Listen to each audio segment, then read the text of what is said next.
Samsung Galaxy M31 अभी मैं करीब 4 महीने से मैं इसे यूज कर रहा हूँ एज अ डेली ड्राइवर। तो इस दौरान मैंने जो कुछ भी नोटिस किया इस फ़ोन के बारे में, छोटी मगर मोटी बातें, मैं सब कुछ आपको डिटेल में बताने वाला हूँ। सबसे पहले स्टार्ट करते हैं डिस्प्ले से। इसमें 6.4 इंच का सुपर एमोलेड डिस्प्ले मिलता है। तो अगर आप स्क्रीन पे काफ़ी ज़्यादा रीडिंग करते हैं, you will love this display. Super AMOLED में ये जो डार्क मोड है वो और ज़्यादा निखर के आता है, जो कि काफ़ी ज़्यादा अच्छा लगता है as compare to LCD display. और पहले मैं रीडिंग के लिए आईपैड यूज करता था, बट अब आईपैड या इस फ़ोन को मैं कोई सा भी यूज कर रहा था, मुझे ज़्यादा फर्क नहीं पड़ता। हाँ, आईपैड में बेनिफिट क्या हो जाता है कि उसमें ट्रू टोन डिस्प्ले है, तो उसकी वजह से वो आंखों पे थोड़ा कम भार पड़ता है। और हाँ, उसका डिस्प्ले चूंकि बड़ा है तो थोड़ा सा कन्वीनियंट होता है रीडिंग के लिए। बाकी वैसे कोई ज़्यादा मेजर डिफरेंस अब मुझे नहीं लगता। लेकिन अगर आपको पढ़ाई लिखाई से ज़्यादा मतलब नहीं है तो भी you will love this display while watching anything such as Hotstar, Netflix, Amazon Prime, YouTube, RedTube, oh sorry never mind.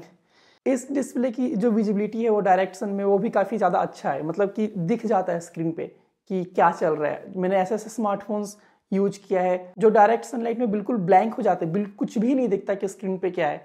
तो वैसा कुछ इशू इसमें अभी तक मैंने नहीं फेस किया है। इसमें गोरिल्ला ग्लास 3 का प्रोटेक्शन भी है, और बिलीव मी अभी तक मैंने इसमें कोई स्क्रीन प्रोटेक्टर नहीं लगाया है और अभी तक मुझे ऐसा कोई स्क्रैच देखने को नहीं मिला है। हालांकि मैं बिल्कुल भी रिकमेंड नहीं करता कि आप स्मार्टफोन बिना कोई स्क्रीन प्रोटेक्टर के लगाएं। iPhone 12 में भी स्क्रैचेज आ रहे हैं और उसमें तो सफायर डिस्प्ले और पता नहीं क्या क्या लगा रखा है। तो जब उतने महंगे स्मार्टफोन में जब स्क्रैचेज आ रहे हैं तो आप सोच सकते हैं इस गरीब फोनों का क्या हाल होगा। तो आप एक स्क्रीन प्रोटेक्टर जरूर से जरूर लगाएं। और इसमें सैमसंग ने एक फीचर दे रखा है जिसके थ्रू आप इसके टच सेंसिटिविटी को बढ़ा सकते हैं। तो अगर आप एक स्क्रीन प्रोटेक्टर यूज कर रहे हैं तो ये काफ़ी कमाल का फीचर बन जाता है यहाँ पे। जो भी हो, कुल मिलाकर बात यह है कि 16 से 17 हज़ार रुपये इसका प्राइस है। इसमें जो कमाल का डिस्प्ले हमें देखने को मिलता है उसके लिए मैं पूरे 100 मार्क्स दूंगा। हाँ, इसमें 120 हर्ट्ज डिस्प्ले रेट नहीं है और इस प्राइस में मैंने ऐसा कोई एक्सपेक्ट भी नहीं किया था, क्योंकि कुछ कंपनी है जो 1 लाख रुपए से ऊपर वाले स्मार्टफोन भी 120 हर्ट्ज नहीं दे रहे। तो इस 16 हज़ार रुपये वाले फ़ोन में हम कैसे एक्सपेक्ट कर सकते हैं। अब डिस्प्ले के बाद बात करते हैं इसके बैटरी के बारे में। इसमें 6000 mAh की बैटरी लगी हुई है जो कि कमाल का बैकअप देता है। लेकिन हाँ, इसको चार्ज करने में बहुत टाइम लगता है, क्योंकि इसका जो चार्जर है, भले ही सैमसंग उसे फास्ट चार्जर कहता हो, बट एक्चुअली में वो एक सुस्त चार्जर है। जी हाँ, 6000 mAh की बैटरी को चार्ज करने के लिए आप 15 वाट का अगर आप चार्जर दे रहे हैं तो उसे सुस्त चार्जर ही कहा जाएगा। तो ये थोड़ा सा माइनस पॉइंट लगा मुझे यहाँ पे। लेकिन जब एक बार ये चार्ज हो जाता है ना, 2 दिन, मुझे लगता है 2 दिन तो आराम से चल जाते हैं, 1.5 से 2 दिन अगर आप नॉर्मल यूजर हो तो। और अगर हम UI की बात करें तो इसमें One UI का वर्जन 2 देखने को मिलता है, जो कि काफ़ी बेटर है। इनके टच विज जो हुआ करते थे वो काफ़ी घटिया UI मुझे लगता था। सैमसंग का सबसे, अगर कोई मोस्ट निगेटिव पॉइंट मुझसे कुछ पूछे पहले वाले सैमसंग के फ़ोन में तो मुझे उसका UI ही लगता था। लेकिन सैमसंग ने काफ़ी चीज़ें यहाँ पे बदल दी है। इस One UI में काफ़ी ऐसे ऐसे शॉर्टकट्स हैं, फीचर्स हैं जो एक्चुअली में काफ़ी हेल्पफुल है। जैसे कि जनरली स्मार्टफोन के ऐप इन्फो में जाना दिल्ली पैदल जाने के बराबर होता है। सेटिंग्स में जाओ, ऐप्स में जाओ, काफ़ी ढूंढने के बाद उस पर्टिकुलर ऐप पे जाओ, तब जाकर आप उस मुकाम तक पहुंच पाते हो। बट इस One UI में चीज़ें काफ़ी आसान है। आप बस एक क्लिक में ऐप इन्फो तक पहुंच सकते हैं। और बहुत बार हमें काफ़ी ज़रूरत पड़ती है, हमें बहुत बार ऐप्स को फोर्स क्लोज करना पड़ता है, उसकी डेटा डिलीट करनी पड़ती है, कैशे मेमोरी क्लियर करनी पड़ती है। इन सब चीज़ों के लिए ये काफ़ी ज़्यादा हेल्पफुल बन जाता है ये वाला फीचर। अब चूंकि ऐप्स की बात हो ही रही है तो एक बात मैं आपको बतला दूं, इसमें कुछ थर्ड पार्टी ऐप्स थे जो पहले से इंस्टॉल थे। बट अच्छी बात क्या है कि आप इन सबको डिलीट कर सकते हैं, बट एक ऐप ऐसा है जिसको आप अनइंस्टॉल नहीं कर सकते, वो है नेटफ्लिक्स। तो ये हमेशा अपने गैलरी में पड़ा रहता है, तो हमें टेम्प्ट करता है कि इनके महंगे वाले सब्सक्रिप्शन प्लान लेने के लिए। लेकिन हाँ, सैमसंग ने एक ऑप्शन दे रखा है जिसकी वजह से हम इसे हाइड कर सकते हैं, और हाइड करने के बाद फिर एक गैलरी में शो नहीं करता, तो कम से कम हमें टेम्प्ट नहीं करेगा इनके महंगे वाले सब्सक्रिप्शन प्लान लेने के लिए। लेकिन फिर भी अगर आप भावनाओं में बह जाते हो और सब्सक्रिप्शन प्लान ले लेते हो तो इसमें वाइडवाइन L1 का सपोर्ट दिया गया है, जिसका मतलब ये होता है कि आप OTT प्लेटफॉर्म फुल HD में देख सकते हैं, जो कि अच्छी बात है। अब बात करते हैं इसका फिंगरप्रिंट स्कैनर की। इसका फिंगरप्रिंट स्कैनर मुझे बहुत डिसअपॉइंट किया है। सबसे पहले इसका प्लेसमेंट है, इतना फ्लैट है बैक सरफेस से कि कई बार मुझे ढूंढता रहता हूँ कहाँ गया फिंगरप्रिंट स्कैनर, कहाँ गया फिंगरप्रिंट स्कैनर। कभी कभी तो मैं इस ग्लास को फिंगरप्रिंट स्कैनर समझ लेता हूँ। तो ये थोड़ा सा डीप होता, गहराई पे होता तो काफ़ी आसान होता। अब इसका सिर्फ एक ही सॉल्यूशन है कि आप एक अच्छा सा बैक केस लगाएं जिसमें जो काफ़ी डीप हो, तो जिसके थ्रू आप इस समस्या का तो समाधान कर सकते हैं। लेकिन चलो मान लिया आपने बैक केस लगा लिया, फिंगरप्रिंट स्कैनर एक बार में फाइंड आउट कर लिया, बट सारी समस्याएं अभी दूर नहीं हुई है। अगर आपका फिंगर पूरी तरह से ड्राई है तो एक बार में काम कर जाता है, एक बार में अनलॉक हो जाता है। लेकिन भाई साहब अगर आपका फिंगर हल्का सा भी मॉइस्ट है, हल्का सा भी, तो ए बहन जी आपके नाजुक नाजुक उंगली को पहचानने से इनकार कर देंगी। इवन जब मैं नॉर्मल वॉक कर रहा होता हूँ, जैसे पॉकेट से निकाल कर अनलॉक करने का ट्राई करता हूँ, तो most of the time unlock नहीं होता और फिर मुझे इसका पैटर्न यूज करना पड़ता है। बिलीव में समटाइम्स से इतना एनोइंग हो जाता है कि मुझे इसे बेच देने का मन करता है। बट अगर खरीदने वाला मेरा वीडियो देख ले तो खरीदेगा नहीं। जो भी हो, फोन बेचने से ज्यादा इंपॉर्टेंट है सच्चाई बताना, तो मैं सच्चाई बता रहा हूं आपको। और रही बात इसके फेस अनलॉक की, तो मैंने फोन कोविड के टाइम में खरीदा है और लिटरली मुझे हिम्मत नहीं हुई कि मैं इसका फेस अनलॉक फीचर ट्राई करूं, तो मैंने इस पर अपना फेस अभी तक रजिस्टर ही नहीं किया है। I am so sorry for that. और इस M31 का सिर्फ फिंगरप्रिंट स्कैनर ही नहीं है जो मुझे इरिटेट कर रखा है, इसका प्रॉक्सिमिटी सेंसर भी किसी भी एंगल में पीछे नहीं है। जब भी मैं फोन पे बात कर रहा होता हूँ, कई बार इसका प्रॉक्सिमिटी सेंसर काम नहीं करता और एक्सीडेंटली कई बार मैं टॉर्च ऑन कर देता हूँ, फ्लाइट मोड में डाल देता हूँ, और तो और कई बार मैंने सामने वाले को म्यूट में भी डाल रखा है। सो फ्रस्ट्रेटिंग सामने वालों के लिए। अब बात कर लेते हैं इसके स्पीकर के बारे में। तो इसमें आपको सिंगल सेटअप स्पीकर देखने को मिलता है, प्रीटी स्टैंडर्ड। ए फोन के बॉटम में प्लेस्ड है, सारी कंपनी आजकल नीचे ही प्लेस कर रही हैं, अगेन प्रीटी स्टैंडर्ड।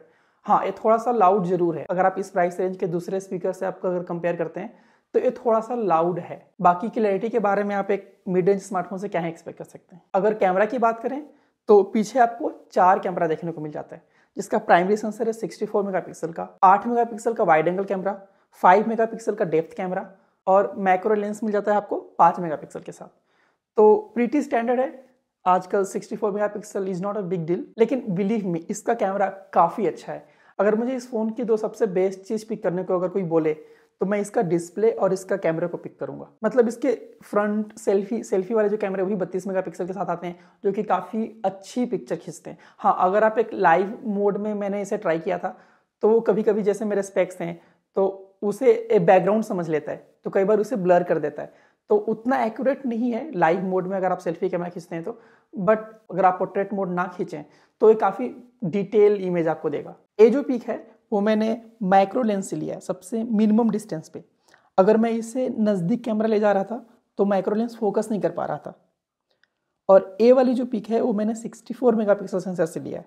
मतलब मैंने ट्राई किया है कि सबसे नज़दीक ले जाऊं ताकि ये फोकस कर ले, सो दैट आप डिफ्रेंशिएट कर सको कि माइक्रो लेंस से आप सब्जेक्ट के कितना क्लोज से फोकस कर सकते हो। हाँ, थोड़ा सा आपको टाइम लग सकता है माइक्रो लेंस से फोकस करने में, बट वो कोई ज़्यादा बड़ी डील नहीं है। और जस्ट फॉर रेफरेंस, ए वाली जो पिक है वो मैंने वाइड एंगल से लिया है और इसमें फील्ड ऑफ व्यू कितना ज़्यादा है। मतलब आप देख सकते हो मेरे यूट्यूब पे कौन कौन से वीडियो रिकमेंड हो रहे हैं मुझे देखने के लिए। बट इस वाइड लेंस का सेंसर सिर्फ 8 मेगापिक्सल का है, तो अगर मैं इस इमेज को हल्का सा भी जूम करता हूँ तो टेक्स्ट काफ़ी ब्लर दिखाई देते हैं। बाकी कैमरा काफ़ी अच्छा है, कई बार मैंने बोल चुका है, लेकिन लो लाइट में बिल्कुल टेरेबल काम करता है, मतलब कि बिल्कुल भी यूजेबल नहीं है। अब अगर बात करते हैं इस फ़ोन की परफॉर्मेंस के बारे में, तो इस फ़ोन का परफॉर्मेंस भी अच्छा है।